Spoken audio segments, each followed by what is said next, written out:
Ladies and gentlemen, boys and girls, we are back with another episode of the Authority Project. And I have my new friend here, Elinor Moshe, and she is here.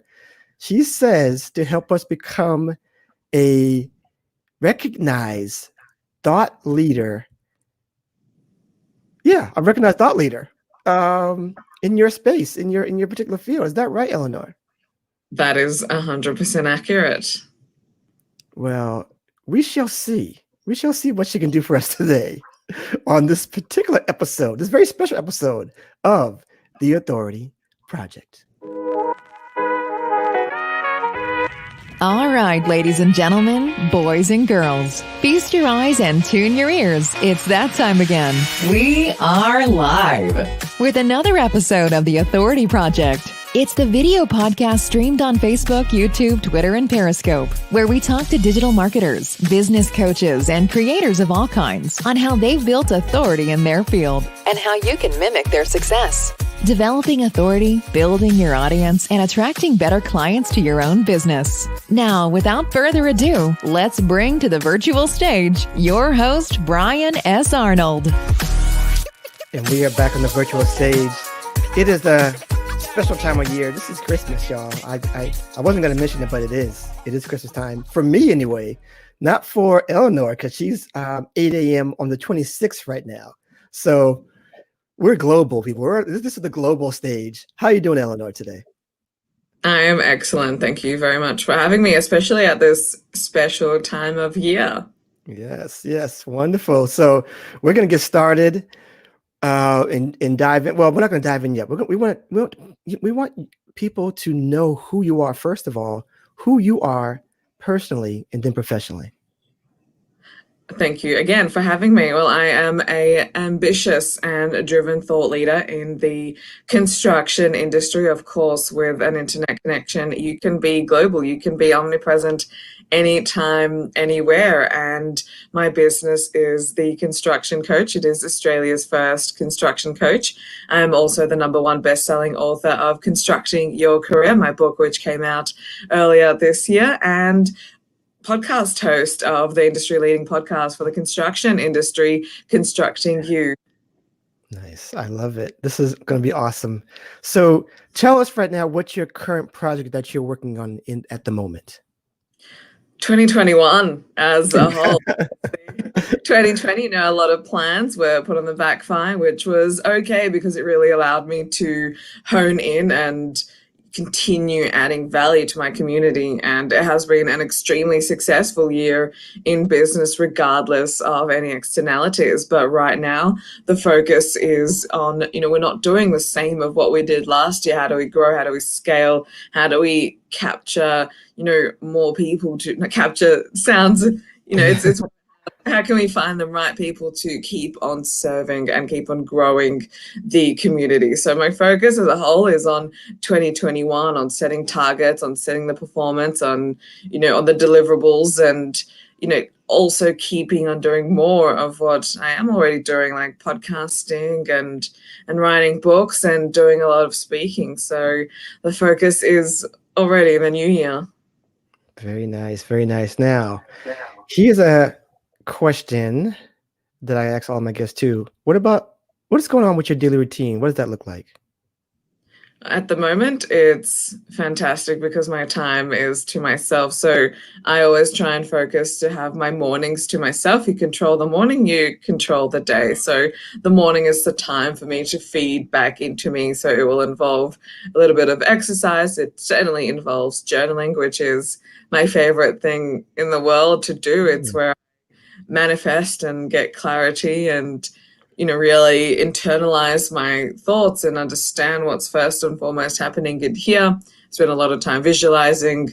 I do meditate, and then I actually start the day. And, before we were jumping online, we were talking about how it's very easy to get caught up in doing everything yourself. So in 2021, I'm also looking as to how I can offload some of my tasks that are the D-level tasks so I can spend more time on the A-level tasks that bring the most value and the most return on investment. So a lot of strategic planning happening at the moment as well. Great stuff. Okay, so let's dive into this thought leadership thing. What is it? What is that anyway? What is thought leadership? What does that even mean? That's a great question.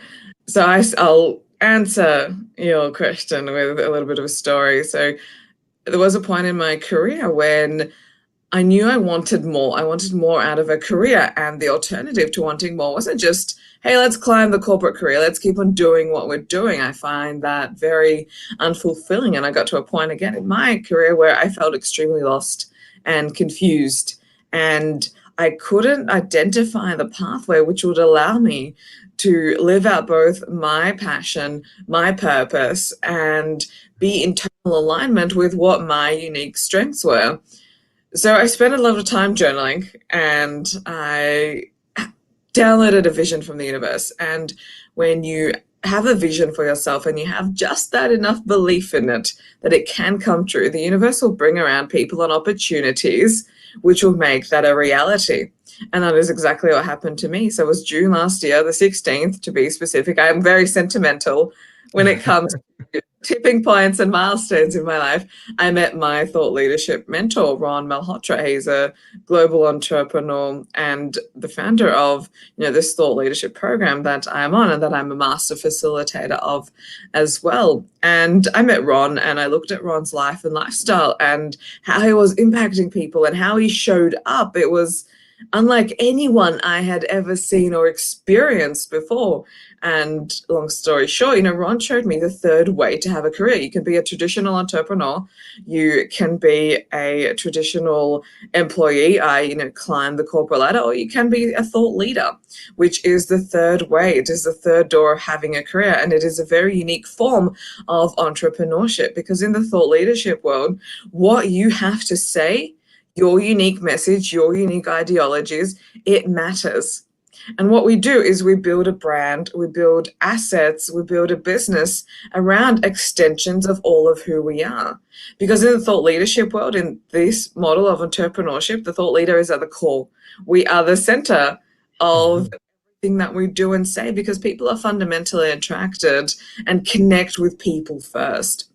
But in order for us to facilitate that connection, we have to get to know ourselves on unprecedented levels. And we actually spend a lot of time figuring ourselves out on our macro and the micro. What is intriguing about us? What is our message? What do we stand for? What is the truth that we are here to deliver? And then, of course, we, put that out in the public arena, and that is going to really dissuade some people from ever wanting to know. Also going to bring in the aligned people into our world, so we can make them think, because the fundamental duty of a thought leader is to make people think and think differently. So I'm hearing a lot of your steps there. You talked about journaling. You're talking about getting to really know who you are. Are those the steps in finding the right partnerships? Are those the steps? I want to get into like steps about being the thought leader. Is that the path you're talking about? Journaling, getting to know partnerships, getting to know the real you. Is that what you're talking about, or is there something else that I'm missing there that you want to add to that, or could it be something totally different? I don't know, but let me know what that is. Oh, that's a great question. The first thing is to really think about what it is that you want. That is always the first and foremost question that we ask people when they're thinking about entering the thought leadership world or any world. It's, what do you want? And it's actually understanding that traditional types of careers and or businesses just may not be suitable. There are other ways. There are really other ways, as what my mentor Ron Malhotra does, to magnify your impact. Because if you are someone who wants to make an impact on the world, you want to increase your influence, you want to actually, the core of this podcast is to cement your authority in your micro niche, then to have those ambitions, thought leadership is an excellent pathway. And up until I met Ron, that term wasn't even in my worldview. It wasn't even a concept that I was even familiar with. So yes, we had to actually understand that, that familiarity, what does it actually entail? And this is why podcasts like this, where you're bringing it into the sphere of people's possibilities, is extremely invaluable. And then, of course, you could set out on a journey by yourself. You could figure out I don't think you would even figure out how to become a thought leader, because there are over 50 components associated with thought leadership and cementing authority and creating not, your brand, your how you communicate, keynote developments, writing a book. The list goes on and on and on. Yeah.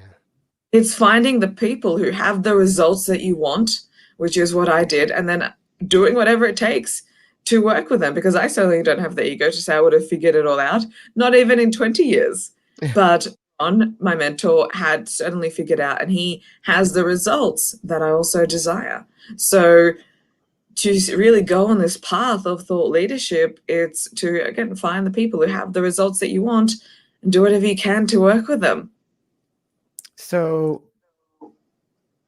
it sounds great. Sounds simple. But isn't this a lot of work to get to this place? I mean, we're talking mental building. We're talking, other things where we're trying to reach out and ask people for their help. We're trying to, build our own community, and then still trying to live a life on top of that too. Let's get real here, Elinor. Let's talk about the work involved. It sounds pretty, but there's a lot of grind in there, right? Let's get real. There's a lot of grind in there, right? Talk about the grind a little bit. There is, and I am very fortunate that for me, diligence and hard work and deferring gratification is also my natural state. I mean, I do have a custom-made bracelet that says hustle. Nice. It's my natural state, and I'm certainly someone who, I have my long-term vision, and I will do whatever it takes to get there, because what is the alternative? The time is going to go by anyway. I don't want to arrive at my 10-year destination and be like, well, this isn't what I wanted, because I didn't do the work when it actually mattered. But you're absolutely right. It is an intense amount of work, but like everything else, when a plane wants to take off, that is when it burns the most fuel, not when it is cruising at altitude. And for a year, and I still am, you close the curtains to the outside world, you go internally and you do the work. You have to really sit with your thoughts. You actually have to let go of past ideologies and past worldviews. You actually have to start understanding how this world works.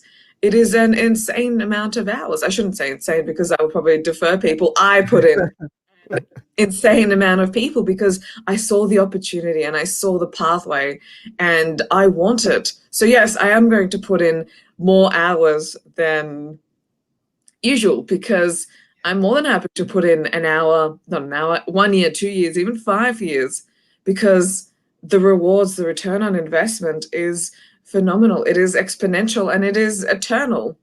And yes, so when you are going on such a unique pathway, one that hasn't been traversed before, one which requires you to put yourself out there and stand out. And again, I am fortunate that standing out is my prerogative. It is where I am most comfortable.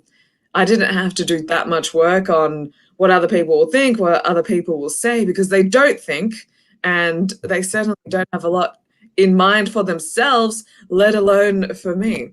So there is a lot of still letting go of those misconceptions and those mental barriers and those fear barriers, because the highs are extremely high.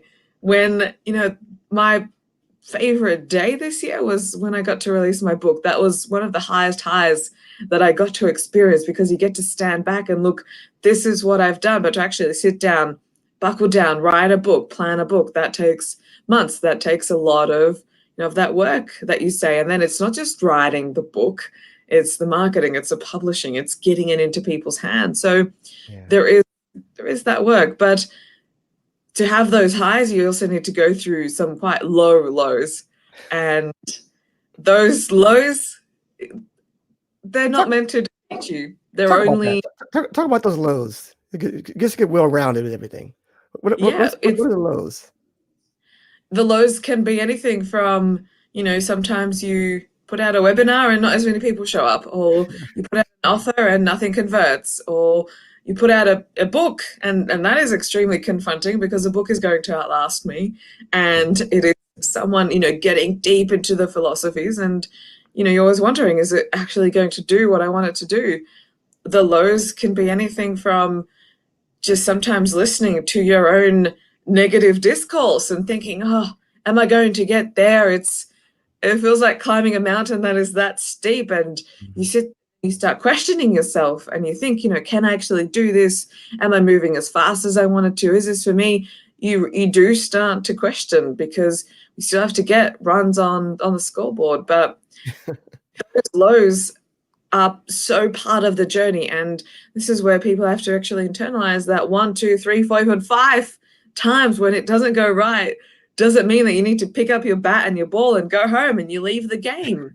Right. Absolutely not. And it's understanding that establishing yourself as a thought leader, it's a very long-term play. It is a lifetime game, because it is only the thought leadership model of entrepreneurship which you can build a business which is based around your passion, your purpose, your expertise, and your tasks are focused on relationship building and influence and community and creating. We create solutions, we create IP, we create content, we create brand assets.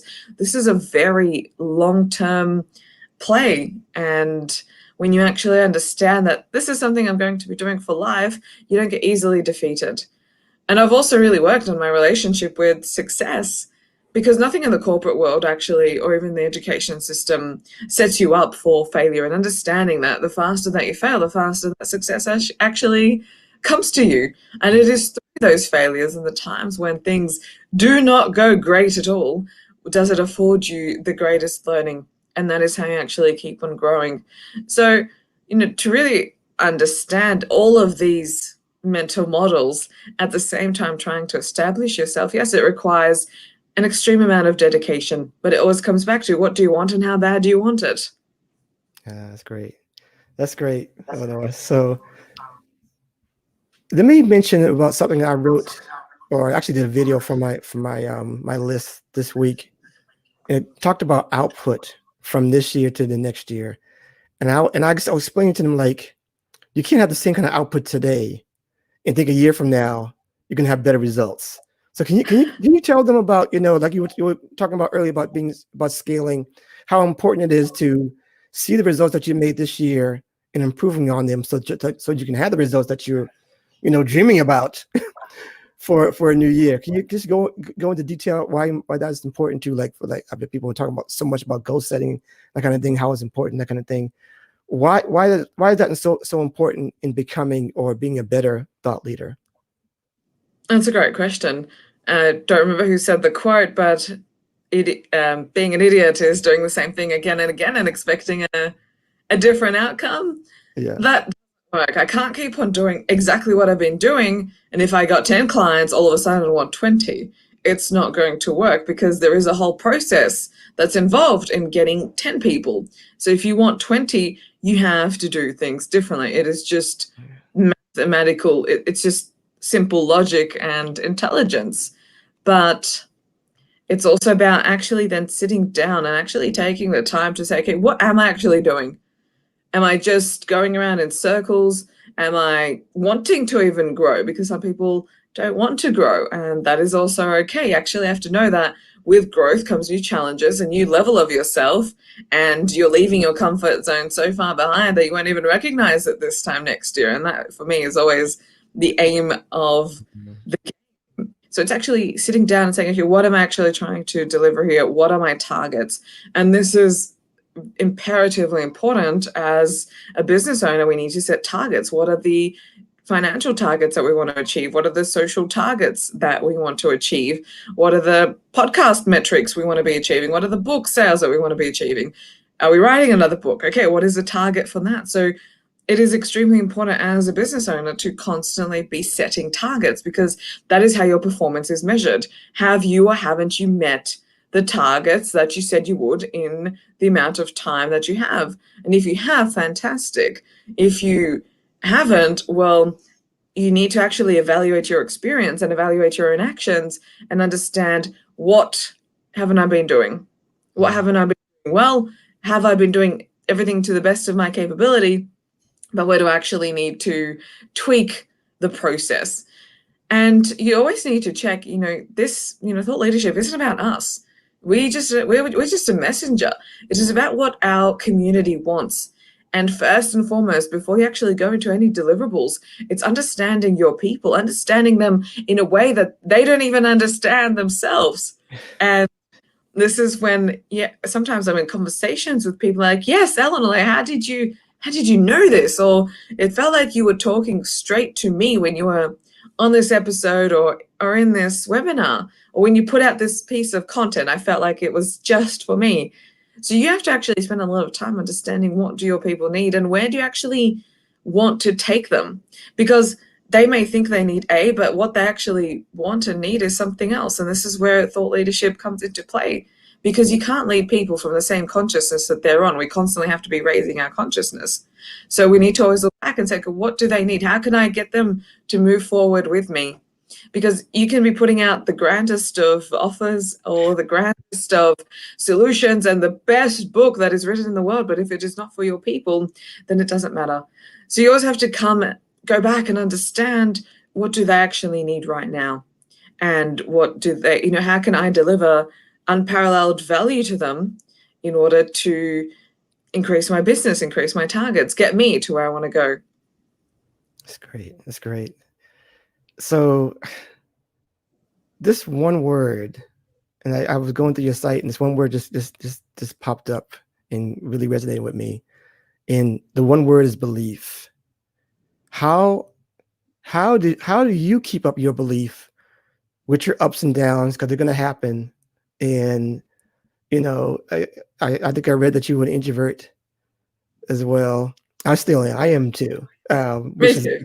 Right. So people, some people don't believe that, but it is very true. And how you get to a point where your belief system still is strong, still to a point where you can sustain over and over again the dips in, like, the people who don't show up, or the revenue that you thought you were going to make didn't make, these kind of things. How do you still keep believing in that things can work out long term in everything that you desire to be? How does one do that? That's a great question. And yes, I am certainly an introvert by nature. I love spending time by myself, but I also get a lot of energy from people, but I also know when that's okay, I need to go back and be by myself now to recharge. So yes, like, people constantly are in a state of disbelief that we're introverts. They think we are the most extroverts of extroverts because we can so comfortably put ourselves out there, but not quite. It's more about understanding your energetic state. But when it comes to the belief system, when I first started the thought leadership journey, I certainly didn't have the belief. I didn't carry this unwavering belief that I would be a global authority in construction. Absolutely not. So at the start, I had to trust the process, which is incredibly important in the thought leadership model of entrepreneurship and this pathway. But I believed in the belief that my mentor, Ron, has in me, not just had, but has in me, because I knew what he could see incredibly diverse futures for me than I ever could. Because the thinking that got me to where I was wasn't the thinking that was going to get me to where I was going, where I needed to be. So the first thing that had to change is, first of all, my worldview of possibility. It was to understand that what, conventional ideologies, they weren't serving me. They're not really serving anyone, but they weren't serving me. And then to actually expand my worldview, to actually understand how, the truth of the matters when it comes to your careers, when it comes to the life that you have, when it comes to how people's psychology and limitations and how people operate. You first and foremost have to expand your worldview. For me, if someone were to say, Elinor, you can be a global authority, that's part of my worldview. It doesn't seem like a foreign concept, but if you were to tell that to an administrative person in an accounts, they'll just laugh and say, well, that's not for me. That's not actually, that has nothing to do with me, because their thinking is very, very limited, and they're thinking inside a very, very tiny box. So first we have to shatter the box. First we have to kick the box down and actually go, right, I can actually do anything I want. And it's internalizing the fact that we are limitless and that our reality is first and foremost created by our mind. It is our philosophy, which then impacts our thoughts, which then impacts our feelings, which then impacts our actions, which then impacts our results. So we spend a lot of time understanding our philosophy on life, what it is that we want to do, And the mere fact that you can have a thought, it is already part of our metaphysical reality. And when I have downloads from the universe, I don't have downloads where the universe says, Elinor, you're going to be the #1 basketball player in the world. Absolutely not. That's not what comes to me. But what comes to me, I know is for me. Because the grander your vision, the easier it actually is for the universe to come through you. So I spend a lot of time working on my vision, and I spend a lot of time just closing my eyes and believing it and acting as if, and seeing it and feeling, how would I feel when I actually achieve this vision of mine, this vision for my clients? How do I feel when I get messages from my clients where they're like, Elinor, this is the greatest thing, the best thing that I've ever done is work with you. I mean, getting those messages, you get a bit emotional because it's a privilege to get those type of messages. So I spend a lot of time tying my energetic state, my energetic frequency to the thoughts that I want, and that's how you activate your subconscious mind to actually get you what you want. And the more that you can see something for yourself and tie your emotional state to it and go with unwavering belief and take immediate and massive action to constantly make that happen, I believe it. I believe in it 100%, because if I'm not even going to believe in my own vision, what am I going to believe in? What is there? If I don't even believe that a vision can happen for me, how can I ever tell a client that it's going to happen? It's not. It's a double standard. It's not going to work. So I believe in my vision because it has been downloaded uniquely into me. What you see for yourself is different from what I see for myself. Everyone has a different vision, and it is, having vision is one of the most beautiful things in this life. But again, I also know that this is a very long-term process, and it's not going to come overnight. Yeah. 1 year overnight. It takes a long time. And I always think, what's the alternative? To go back to where I was 2 years ago? That's not an option. So I am going to have an unwavering belief in my vision, in myself, in the people around me, that this is going to come into fruition. It's great stuff. Wonderful. Yeah, we're having a great time. It's festive. I got my ugly sweater on as we speak here. So it's a great time of year, everybody. I have a couple more questions for you. So let me give me. I just made this up. Give me the most viable thought leader. What does that entail? Do we need to? Does that mean that we have to be speaking, doing podcasts, or being podcast guests? Do we need to have a book?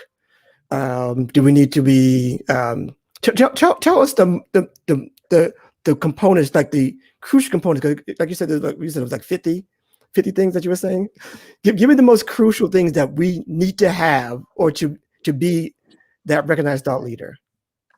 That's a great question. The first is to solve a problem. That's a fundamental aspect of business and entrepreneurship. In order to, be recognized, the first thing you have to do is to solve a problem that is either recognized by your industry, it is a problem that maybe you have identified that other people haven't, or it is creating a completely new concept movement that hasn't been thought of beforehand. That is the first part to being recognized as a thought leader, because thought leaders, we don't sing the same song as other people. We don't follow the same paths as other people. We don't latch ourselves onto existing problems and say, hey, look at me over here. I'm just going to talk about the same thing with different colors. Absolutely not. We go into uncharted territories. We go into places where no one has gone before. So the first thing is to have a unique message. Then, of course, we attach our unique brand to it, and to develop an authentic and congruent personal brand is a key aspect of thought leadership, because there's only one of us. Every one of us has a very unique brand. So we've got a message, and then we've got a brand. And then we communicate this to our target audience, but we need to go through the process of identifying our target audience. And what I thought my target audience was when I started is completely different. And the more that I continue on this journey is my authentic target market coming out. I mean, even between my first mastermind to my 6th, 7th, 8th mastermind, whatever I'm on, they're different people as well into how they think. And we need to know how people think. that is fundamental to thought leadership, because that is how we connect with them. So once you actually have a message, you know your target audience, so you go through the process of branding yourself magnetically and authentically to then start to communicate this to people. And content generation is the lifeblood of a thought leadership model. I've been posting content consistently for, I think, since October, November last year. I've put out 600 posts on LinkedIn. That is in the podcast content, that is in the book. That is just pure social media posting, because we are constantly adding value to people. We're constantly showing up in their world and saying, hey, think about this. Have you thought about this? Are you feeling this? We're constantly in a dialogue with our community. And that is how we also continuously bring people into our world. And this is where people get it so fundamentally wrong. They start with content, but content is only the tactic. But what's the point of putting out content when it's not aligned with your brand, meaning there's going to be an immediate disconnect with people because there's a mismatch. You don't even have a congruent message. You're not clear on the problem you're solving, but people are putting out content. It's in some ways a wasted effort. I mean, yes, it's great to have an imperfect start, but it's also understanding that just putting out content isn't going to establish authority. It's not how the game works. If it was that easy, everyone would be doing it, but there's a reason why everyone isn't doing it. So we put out content, but in many different ways and forms. A podcast, it is a book. We have to think of brand assets that, professional people don't have. Professionals don't have a book. Professionals don't have a podcast. Professionals don't have a YouTube channel. Professionals may not have a blog. There's no prescribed way in which you must have a podcast. Well, no, some people are so adverse to speaking, they're actually better writers. So this is what's really unique about the thought leadership model, is you play to your strengths. Some people will refuse to write. They just want to speak. Great, no problem. You can build a business, you can build authority based around what you want, where you want to work, how you want to work, why you want to work. It's no problem. But we definitely have to generate authority building assets like podcasts, like books, like blogs, like YouTube channels. We need to have, a social media following, because you're not a leader if no one's following. And a key part of, also being a thought leader is being omnipresent. We show up in multiple different channels. We're on podcasts. We're guests as well. We contribute to other people's blogs. That's thought leadership in an absolute nutshell. As of course it is, far more complicated and involved than that. But being a thought leader affords you to have such a lean operation, because you're building a business around your expertise and your passion, and with a vision and a desire to add value, and being creative along with Wi-Fi, a payment system, and a personal brand and marketing, you can have a very powerful thought leadership practice. I love it. That's great stuff. Such passion, everybody. Wonderful. I have one last question, and I hope you're ready for this. I ask this of all of my guests as well when it goes something like this. People are out here watching you, they're listening to you, they love what you're saying, and they have similar goals, similar interests, similar paths, and they want to go on this train with you. They want to be thought leaders as well. Can you tell them, and I'll put you front and center, can you tell them how they can become an authority in this space? Oh, that's a great question. And it is a festive season, and I am leaving my 20s. So I wanted to give back something to the community, to the listeners who are saying, yes, this is everything that I've been looking for. This is the pathway that I didn't know was possible. And I don't have to feel frustrated and diminished and confused. I can actually step into my power and create the life and lifestyle and business that supports this. So I have extended an exclusive offer only to people who are listening to the Authority Project with Brian, because I know you're all exceptional and you are here for a reason. So I am giving out 20 free consultations on how to become a thought leader. We will have the conversation as to how to make this possible for you based on where you are right now and where you want to go. And I've never done this before to give out 20 free consultations. So only because of you, Brian, and your authority does your audience get to have this.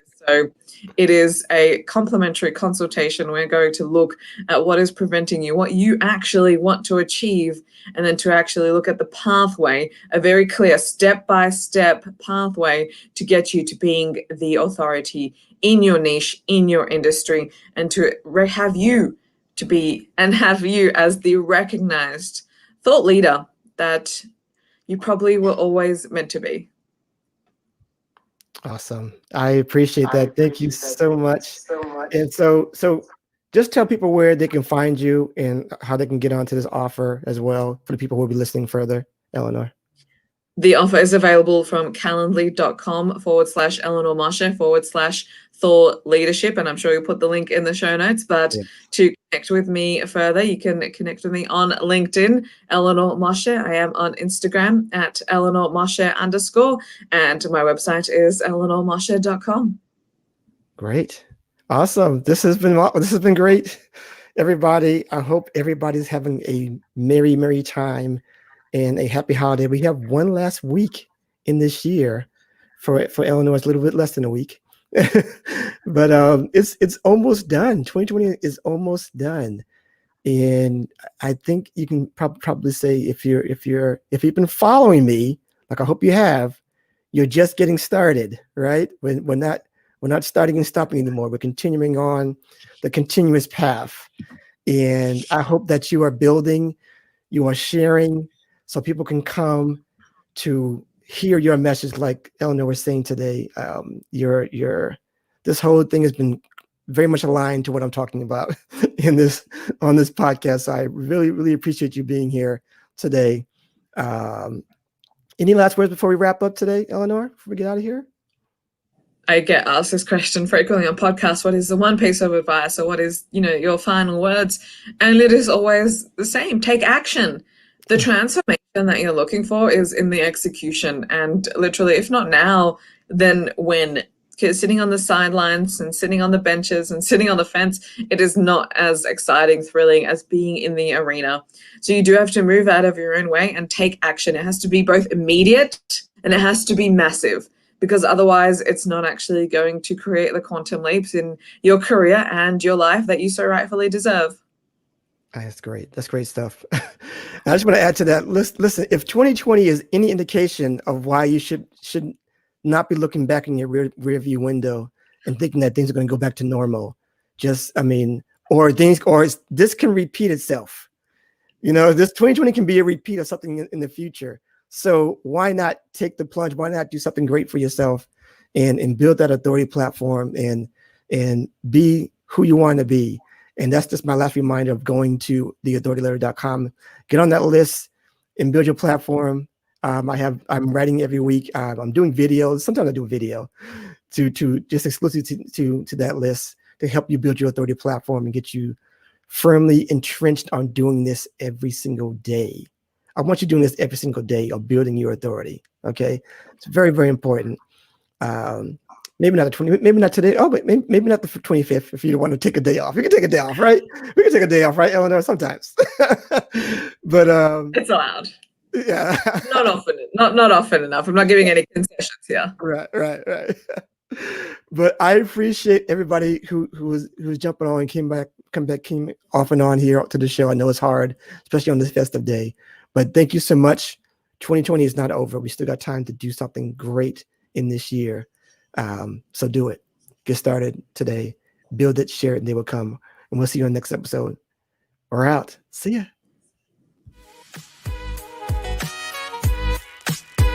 And that's a wrap for this episode of The Authority Project. Thanks so much for tuning in. And if you like what you heard, we want to hear from you. Subscribe, rate, and give an honest review. Share and tell your friends so they can hear too. And for even more authority-building tactics, be sure to sign up at theauthorityletter.com. Get free weekly content and ongoing digital product giveaways to help you on your entrepreneurial journey.